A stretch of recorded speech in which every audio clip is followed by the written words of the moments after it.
আসসালামু আলাইকুম রহমতুল্লাহি ওবরকাতুহ। সম্মানিত দর্শক, ধানমন্ডির পুরনো ৩২ নম্বর সড়ক, যেটি এখন আর নেই। মানে এই সড়কটির নাম এখন নতুন নম্বর দেয়া হয়েছে। কত নম্বর দেয়া হয়েছে আমরা জানি না। কিন্তু এখনো পর্যন্ত সবাই ওটাকে ৩২ নম্বর সড়ক হিসেবে জানে। দ্বিতীয়ত, ওই সড়কে যে বঙ্গবন্ধুর বাসভবন, ওই বাসভবনটিকেও সবাই ৩২ নম্বর হিসেবেই জানে। ওই বাড়ির নম্বর কত আমি জানি না। সড়কের নাম ৩২, যেটি পাল্টানো হয়েছে, কিন্তু তারপরে লোকজন সেটাকে ৩২ নম্বর বলবে। নতুন পুরনো কোনো ব্যাপার নয়, সড়কের নাম ৩২। দ্বিতীয়ত, ওই বাড়িতে মানে ওই সড়কে অনেকগুলো বাড়ি রয়েছে এবং নিঃসন্দেহে প্রত্যেকটা বাড়ির আলাদা আলাদা হোল্ডিং নম্বর আছে। আর বঙ্গবন্ধুর যে বাড়িটি, সেই বাড়িটিরও একটা হোল্ডিং নম্বর আছে। কিন্তু লোকজন সেই হোল্ডিং নম্বর জানে না, জানার চেষ্টাও করে না। ওই বাড়িটিকেই বলা হয় ৩২ নম্বর। এখন পুরো ধানমন্ডি ৩২ নম্বর হিসেবে পরিচিত। তারপরে পুরো ৩২ নম্বরটি বঙ্গবন্ধু ভবন হিসেবে পরিচিত। আর বঙ্গবন্ধু ভবনটি ৩২-এর মধ্যে একাকার হয়ে গেছে। সেই ৩২ নম্বর সড়কে যে বঙ্গবন্ধু ভবনটি, এটি জনগণ, ছাত্র জনতা যারা জুলাই আগস্ট বিপ্লব করেছে, তারা রাগে, ক্রোধে, ক্ষোভে এটিকে মাটির সঙ্গে মিশিয়ে দিয়েছে। ন্যায় অন্যায় বড় বিষয় নয়, বিষয়টা হলো যে তাদের রাগ হয়েছে, ক্রোধ হয়েছে, এবং সেই রাগ এবং ক্রোধের যথেষ্ট কারণ আছে। এটি কতটা আইনগতভাবে বৈধ, কতটা অবৈধ, কতটা সঠিক বেঠিক সে প্রশ্ন নয়। তারা যে রাগ হয়েছে, সে রাগের কারণ আছে। এর কারণ হলো ২০০৯ থেকে একেবারে টানা ২০২৪ পর্যন্ত শেখ হাসিনার যে শাসন চলেছে, তার মধ্যে তিনটি নির্বাচন, ১৪, ১৮, ২৪, খুবই বিতর্কিত, অমানবিক, নিষ্ঠুর নির্বাচন করে গণতন্ত্রকে হত্যা করা হয়েছে। তিনি অনেক ভালো ভালো কাজ করেছেন, উন্নয়ন করেছেন, কিন্তু তার সঙ্গে সঙ্গে তার মন্দ কাজের যে পরিধি, এই পরিধির কোনো সীমা এবং পরিসীমা নেই। তিনি অনেকের কাছে যাকে বলা হয় আদরণীয়, সম্মানিত, ভালোবাসার পাত্রী, কিন্তু অ্যাট দ্য সেম টাইম বহু সংখ্যক মানুষের কাছে তিনি মূর্তিমান আতঙ্ক, শেখ হাসিনা। তো এই যে তার যে মূর্তিমান আতঙ্ক, এটা শেখ হাসিনা এখনো পর্যন্ত বুঝতে পারেননি। তার আপনজন তারাও বুঝতে পারছেন না, অনুধাবন করছেন না, তার আগের ভাষায় কথা বলছেন। ফলে শেখ হাসিনার পতনের পর তার একটি ভাষণ দেওয়াকে কেন্দ্র করে জনগণ বিক্ষুব্ধ হয়ে ওঠে এবং সেই বিক্ষুব্ধতার ফলে এই ৩২ নম্বরের বাড়িটি, বঙ্গবন্ধু ভবনটি, বুলডোজার দিয়ে ভেঙে দেওয়া হয় এবং হুমকি দেওয়া হয় যে এই ধরনের ভাষণ বা এই ধরনের উস্কানিমূলক কোনো বক্তব্য যদি আবার দেওয়া হয়, তাহলে টুঙ্গিপাড়াতে যে বঙ্গবন্ধুর মাজার রয়েছে, বঙ্গবন্ধুর গ্রামের বাড়ি রয়েছে, এবং ওখানে শেখ হাসিনার একটা আবাস করা হয়েছে নতুন, একটা উনি রিটায়ার্ড করার পর সেখানে থাকবেন। আমি দেখে আসছি সেই বাড়িটি, চমৎকার একটা সুন্দর বাড়ি। সেই বাড়িও হয়তো ভেঙে ফেলা হবে, এরকম হুমকি দেওয়া হয়েছে। তো সেই হুমকিতে শেখ হাসিনা দমেননি, তিনি তার কথা বলে যাচ্ছেন। আর ছাত্র জনতাও যে কোনো কারণে হোক আগের মতো আর রাগ হতে পারছেন না। ফলে তারা তাদের যে ক্রোধ ৩২ নম্বরে মিটিয়েছেন, এই ক্রোধ তারা বাড়িয়ে বা এটিকে আরও এক্সটেন্ড করে তারা পদ্মা সেতু পাড়ি দিয়ে টুঙ্গিপাড়া গিয়ে সেই ক্রোধ ঝেড়ে আসবেন। এখনও পর্যন্ত তার কোনো লক্ষণ দেখা যাচ্ছে না। এখন এই ৩২ নম্বর ভাঙার পরে অনেক দিন চলে গেছে, কিন্তু আমরা কোনো অবস্থাতেই আমাদের দৈনন্দিন জীবনে আলাপ আলোচনায় ৩২ নম্বরকে আমরা বাদ দিতে পারছি না। ওখানে এখন কিচ্ছু নেই, কিন্তু সেখানে সেই ধ্বংসস্তূপকে পাহারা দিতে হচ্ছে এবং বহু সংখ্যক লোক সেখানে যাচ্ছে। কেউ দেখতে যাচ্ছে, কেউ এক টুকরা ইট আনতে যাচ্ছে নিজের বাড়িতে বঙ্গবন্ধুর স্মৃতিকে সংরক্ষণ করার জন্য।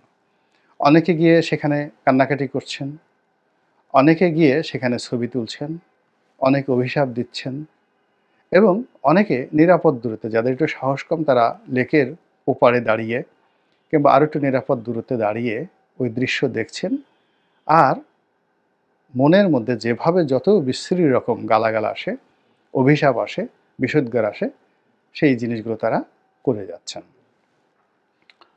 আর এই সকল ঘটনা যখন ঘটতে থাকে তখন কোনো অবস্থাতেই যাকে বলা হয় এই বিষয়গুলো জাতীয় রাজনীতি থেকে এগুলোকে বাদ দেওয়া যায় না।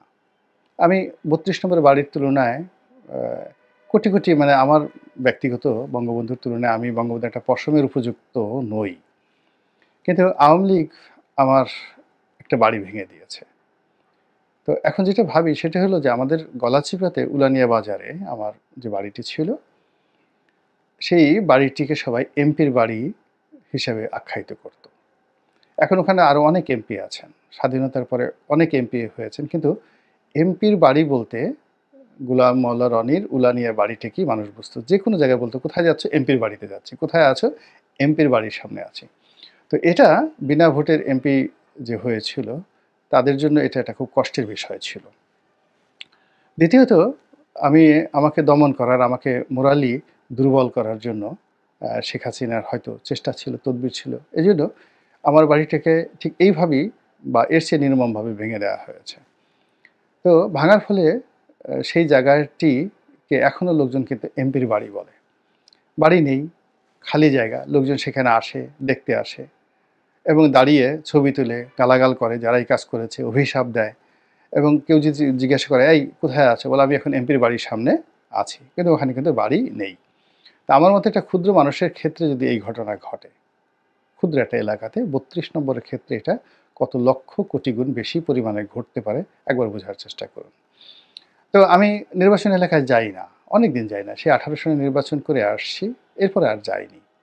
কিন্তু কোনো অবস্থাতেই ওখানে যারা মাঠে যাচ্ছেন, প্রতি সপ্তাহে যাচ্ছেন, এমপি হতে চাচ্ছেন, আমি কিন্তু এমপি হতে চাইও না। আগামীতে ইলেকশন করব কিনা 1%-এর সম্ভাবনা নাই। নমিনেশন চাইব কিনা তারও কোনো সম্ভাবনা নাই। আমি আমার মতো আছি। কিন্তু ওই যে এমপির বাড়ি বা সাধারণ মানুষ আলাপ আলোচনা আসলে শুধুমাত্র যে আমার কথা বলে, আর এখানে যারা মাঠে এখন যারা আছে তাদেরকে ভীষণ রকমভাবে বিক্ষুব্ধ। এবং তারা যদি পারতো এখন ওই পুরো মানে যে আমার যে এলাকাটি, এই এলাকাটাকে যদি সমুদ্রের সঙ্গে মিশিয়ে দিতে পারতো, ফেনার সঙ্গে মিশিয়ে দিতে পারতো, তাদের রাগ খুব মিটে যেত। এর কারণ হলো এমপির বাড়ি বন্ধ করা যায়নি। একইভাবে ৩২ নম্বর ভেঙে ফেলা হয়েছে, কিন্তু ৩২ নম্বরটি মানুষের হৃদয় থেকে মুছে ফেলা যায়নি। ৩২ নম্বরের বাড়িটি গুঁড়িয়ে দেওয়া হয়েছে, কিন্তু ওই বাড়ির যে স্মৃতি, ওই বাড়ির যে অবয়ব, ওটি মানুষের মন থেকে মুছে দেয়া যায়নি। ওই বাড়ির যে স্ট্রাকচার, যারা একবার দেখেছে, প্রত্যেকটা মানুষের হৃদয়ে পোর্ট্রেট হিসাবে ওটা পার্মানেন্ট হয়ে গেছে। যে কোনো পবিত্র ভূমির মতো, যে কোনো যাকে বলা হয় প্রকৃতির অপার লীলা। আপনি যেমন টিয়া পাখি, দোয়েল, শ্যামা, তারপরে শেষে আকাশ, বাতাস, চন্দ্র, সূর্য, তারকা ইত্যাদিকে আপনি যেভাবে মনের মধ্যে ধারণ করেন, চাঁদ বলার সাথে সাথে 1 মিনিটের মধ্যে আপনার হৃদয়ে চাঁদের একটা ছবি চলে আসে। তদ্রূপ ৩২ নম্বর বলার সঙ্গে সঙ্গেই বঙ্গবন্ধুর যে বাড়িটি, ওই দোতলা বাড়িটি, সেই স্মৃতি চলে আসে। ১। ২ নম্বর হলো যে ওই বারান্দায় দাঁড়িয়ে, বঙ্গবন্ধু ভবনের বারান্দায় দাঁড়িয়ে, দোতলায় দাঁড়িয়ে যারা বঙ্গবন্ধুকে দেখেছেন, তাদের শুধু বাড়ির স্মৃতি নয়, ওই বঙ্গবন্ধুর স্মৃতি চলে আসে, যেটা আগে এই বাড়ি ভাঙার আগে আসতো না, এখন বারবার আসছে। যারা ওই বাড়ির নিচতলাতে সামনের লনে শেখ হাসিনাকে বসতে দেখেছেন, তার সঙ্গে কথা বলেছেন, তারা শেখ হাসিনাকে স্মরণ করছেন।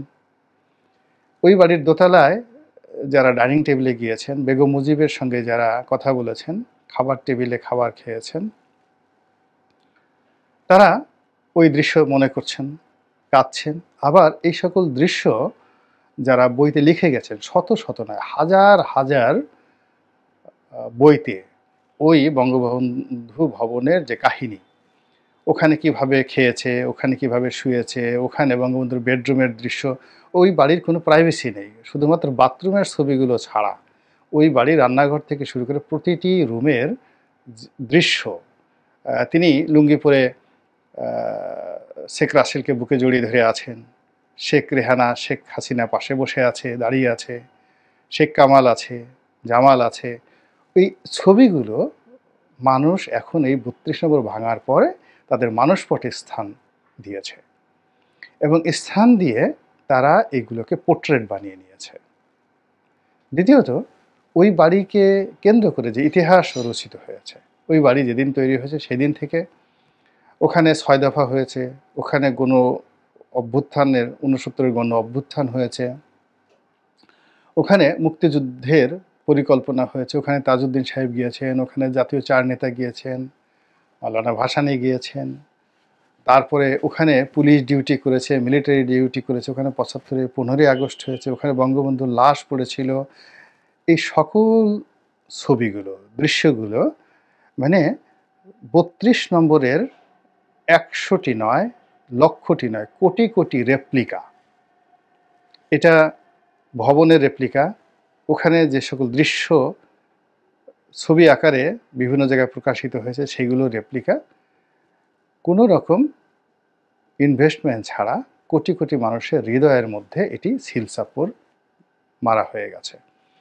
এবং অবাক করার ব্যাপার হলো যে এরকম ঘটনা যখন ঘটে, এগুলো আবার করে কি পরবর্তী জেনারেশনে এটা ভাইরাসের মতো ছড়িয়ে যায়। যেমন ধরুন আপনার হৃদয়ে সেই ৩২ নম্বরের একটা স্মৃতি পোর্ট্রেট আকারে আছে, আপনি কোনোদিন ওখানে গিয়ে কোনোদিন হয়তো হেমায়েতুল্লাহ আলমগীরের সঙ্গে কথা বলেছেন, ছাত্রলীগের কোনো নেতার সঙ্গে কথা বলেছেন, বা ওখানে গিয়ে শেখ হাসিনার সঙ্গে কথা বলেছেন, বঙ্গবন্ধুর সঙ্গে কথা বলেছেন, শেখ কামালের সঙ্গে আড্ডা দিয়েছেন। এখন এটা আপনার হৃদয়ের মধ্যে আছে, আপনি ধারণ করেন। তো এরপরে আপনার সন্তান সন্ততি হলো, হওয়ার পর আপনি হয়তো কোনো কারণে সন্তান সন্ততিকে সেই কথা বলেনও নি, কিন্তু এরকম কোনো একটা দৃশ্য যদি আপনার সন্তানেরা দেখে, আপনি মারা গেছেন, মারা যাওয়ার পর কোথাও এরকম একটা ছবি দেখে, ওই ভবনে একটা ছবি দেখে, বা ওই ৩২ নম্বর নামটি শুনে সঙ্গে সঙ্গে জেনেটিক্যালি ওই আপনার ভিতরে যে পোর্ট্রেটটা ছিল ওটা তার ভিতরে ট্রান্সফার হয়ে যায়, অটো ট্রান্সফার হয়ে যায়। এবং এটা আপনি এখন চিন্তা করেন iCloud-এ আপনি যেভাবে বা গুগলে আপনার যে তথ্যগুলো আপনি সংরক্ষণ করে রাখেন, ফলে একটা ডিভাইস আপনার চলে যায়, আপনি শুধু পাসওয়ার্ড দেওয়ার সঙ্গে সঙ্গেই অন্য নতুন ডিভাইসে আপনার সকল তথ্যগুলো চলে আসে। তো তদ্রূপ মানুষের হৃদয়ের মধ্যে যে বেদনা থাকে, প্রেম থাকে, ভালোবাসা থাকে, ক্রোধ থাকে, যা কিছু থাকে, এটা পরবর্তী জেনারেশনে এরকম একটা দুটো পাসওয়ার্ডের মাধ্যমে সেটা অটো ট্রান্সমিট হয়ে যায়। এবং এই কারণে আমরা এখনও হজরত মুসাকে ভালোবাসি, হজরত ঈসাকে ভালোবাসি, ইমাম মাহাদির কথা কল্পনা করি, আল্লাহ রাসূলকে ভালোবাসি, মক্কাকে ভালোবাসি, মদিনাকে ভালোবাসি, মদিনার খেজুর গাছের কথা শুনে চোখের পানি ফেলি। এগুলো সবই এই জেনেটিক কারবার। এখন এই ৩২ নম্বর নিয়ে এই বাড়িটা ভেঙে দেওয়ার পরে এরকম একটা জেনেটিক বিপ্লব কিন্তু এই জেনজিরা, আমরা যারা মানে এই যুগে বিপ্লবীদেরকে জেনারেশন জি বলে, জেনজি। তো জেনজিরা এরকম একটা বিপ্লব নিজেদের জ্ঞাতসারে হোক অজ্ঞাতসারে হোক এরকম একটা জেনেটিক ইঞ্জিনিয়ারিং রেভলিউশন ঘটিয়ে দিয়েছে ৩২ নম্বরকে কেন্দ্র করে, যার পুরো বেনিফিট 100% বেনিফিট শেখ হাসিনা আওয়ামী লীগের ঝুলিতে জড়ো হয়েছে। এবং এটি এফডিআর আকারে, ব্যাংকে যেভাবে এফডিআর বাড়তে থাকে অ্যাজ এ এফডিআর আকারে এই জিনিসগুলো সেখানে সঞ্চয় হচ্ছে, সুদে আসলে এগুলো বাড়ছে, এবং সময় মতো এগুলো তারা আবার এনক্যাশমেন্ট করতে পারবে। আশা করি আপনারা যারা দর্শক শ্রোতা রয়েছেন আপনারা বিষয়ের গুরুত্বটা বুঝতে পেরেছেন। আল্লাহ আমাদের সবাইকে হেদায়েত দান করুন এবং হেফাজত করুন। আসসালামু আলাইকুম ওয়া রাহমাতুল্লাহি ওয়া বারাকাতুহু।